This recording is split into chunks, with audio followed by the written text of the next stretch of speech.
Hi, everybody. Thanks for joining me. I want to chat a little bit about Two Like the Lightning by Ada Palmer. Can you see that cover? You probably can't tell, but that's actually a flying car. So I'll chat a bit about that in a bit. But yeah, Two Like the Lightning by Ada Palmer. This is the first book in what I understand is going to be 4 books of a series called Terra Ignota series of these are science fiction works. I saw Ada Palmer, an interview with Ada Palmer on YouTube last year, done by the channel Buzzy Media.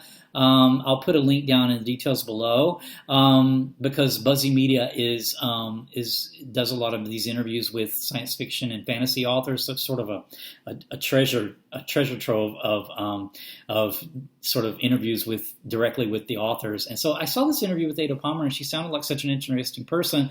I thought, okay, I'm gonna get Ada Palmer's book on my 2017 TBR. So I'm just now getting around to reading it.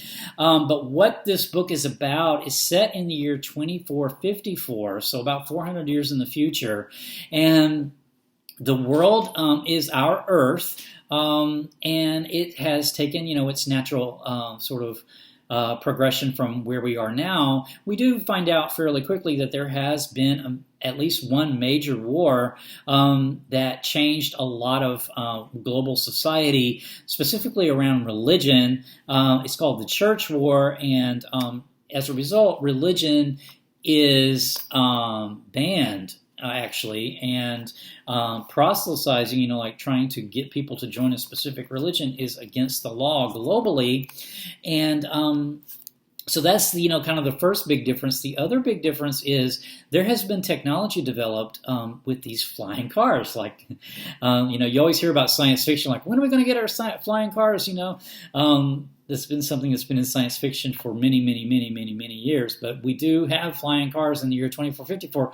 But what has happened is the flying cars developed, and they actually can go all the way around the world fairly quickly in just a few hours. And so it really makes the whole world accessible. And as a result of the wars, I think, and this new technology of being able to travel around the world so easily, the nation-state system as we know it today is no more, and the world is basically governed by 7 different what are called hives. And people can choose their hive.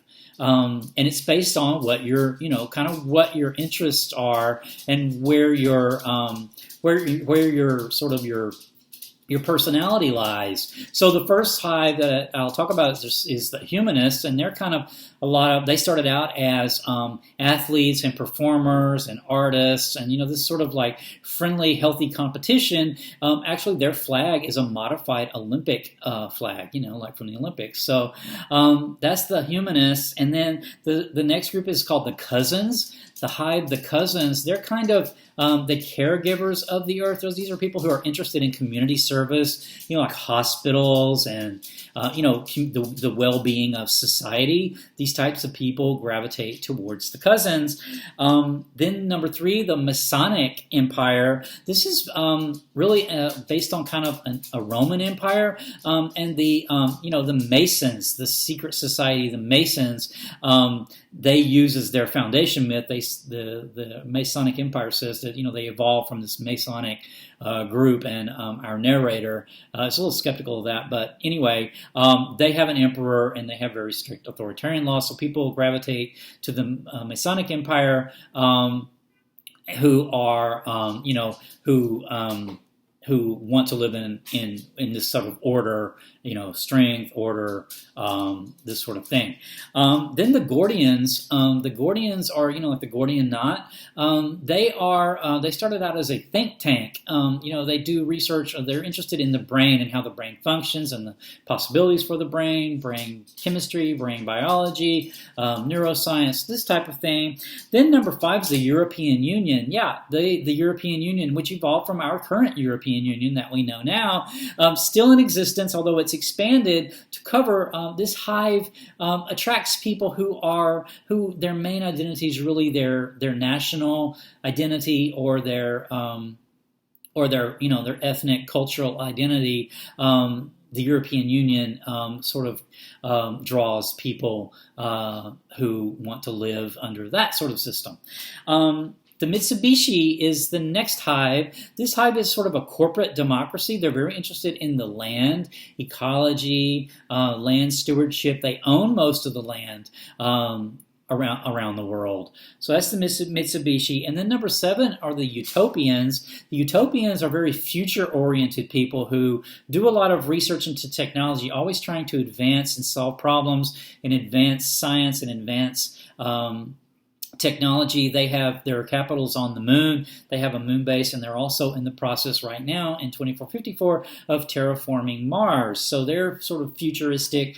They're the smallest group, but very dedicated to what they do. Now, the thing about hives is you can join when you become an adult. You just pick the one that you want. You can also change. If your interests change or your personality changes, or that the hive does something that you feel like you no longer want to be a part of it, you can go and join another one.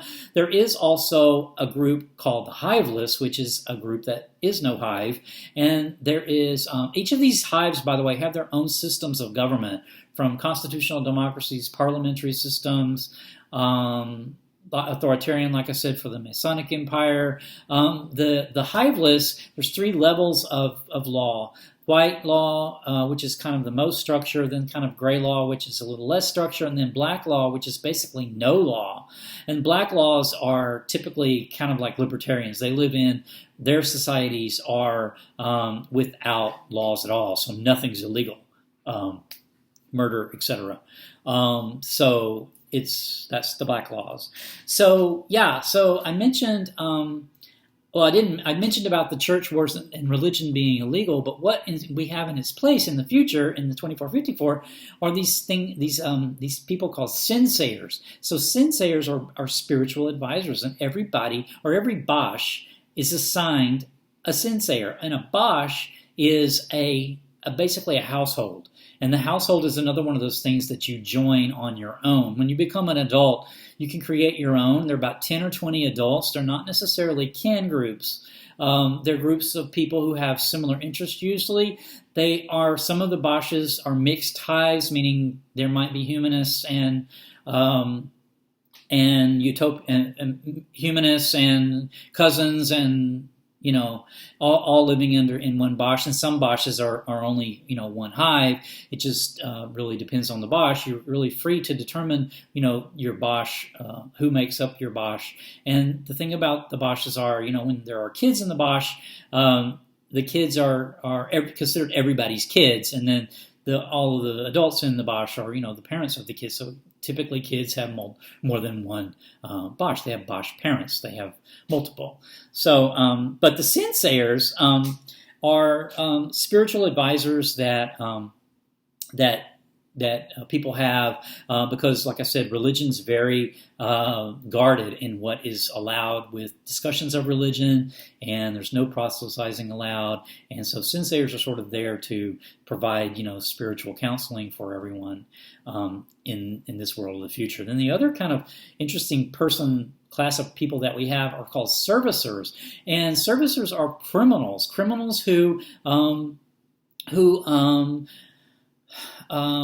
have been sentenced, instead of prison, they're sentenced to kind of roam the world doing service for others. So, like if I wanted some kind of labor done or tasks done, I could request a servicer to come and do it, and they would have to do it for me. And then, that's how they earn their food. They don't earn anything else. They're not allowed to own property or earn any money. So they're sort of at the mercy of society then, in other words, to repay whatever their crime was.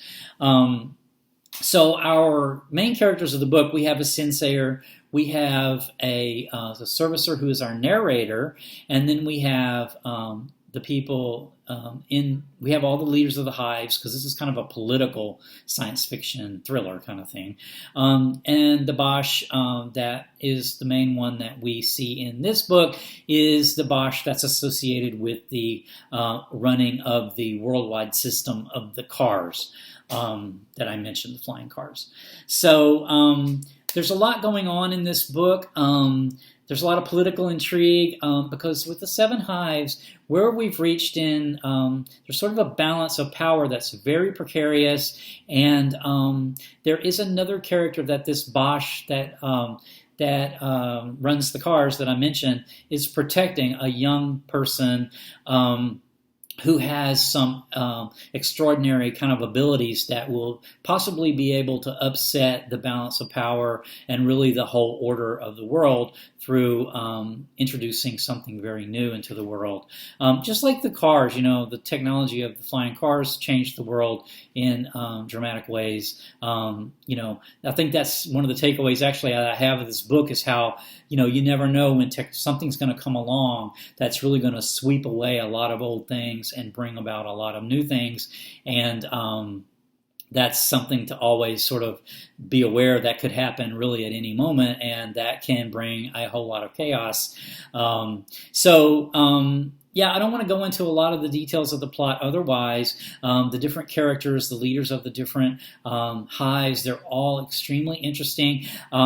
There's some really interesting little nooks and crannies of these in these hives and in the world that we get introduced to. It's a very diverse place. I knew when I saw this interview with Ada Palmer that she was going to be kind of a kindred spirit, and she did not disappoint with this book. I did read in her biography, it says, Ada Palmer studies the long-term evolution of ideas and the history of religious radicalism, science, and free thought, especially in the Italian Renaissance, Enlightenment, and classical Greece and Rome.